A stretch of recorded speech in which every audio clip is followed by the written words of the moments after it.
ప్రియమైన సహోదరులారా, సహోదరీలారా, ఈరోజు మనం ఆలోచించాల్సింది ధనం కంటే గొప్పది, సైన్యం కంటే శక్తివంతమైనది, సూర్యుని కంటే ప్రకాశమయమైనది అయిన ఒక శక్తి గురించి.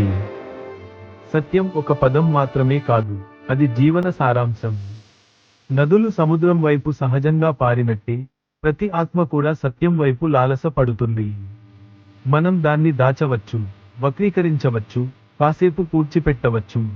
కానీ సత్యం ఎప్పటికీ పైకి వస్తుంది, ఉదయించే సూర్యుడిలా. భగవద్గీతలో అర్జునుడు ధర్మసంకటంలో ఉన్నప్పుడు నేను చెప్పింది ఇదే. భయంతో ఆయన వెనుకడుగు వేశాడు. నేను అతనికి అన్నాను, అర్జున, లేవు, నీ బాధ్యత నుండి పారిపోవద్దు.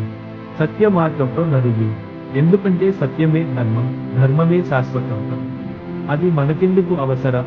సత్యం అనేది కేవలం మాటల్లో కాదు. మన ఆలోచన, మన మాట, మన క్రియ మూడు సమన్వయంలో ఉన్నప్పుడు అదే నిజమైన సత్యం.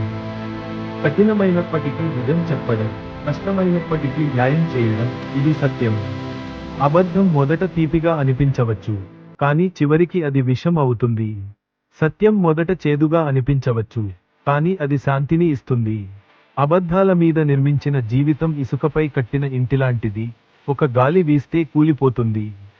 సత్యంపై నిలిచిన జీవితం పర్వతంపై ఉన్న కోటలాంటిది, ఏదీ కదిలించలేనిది.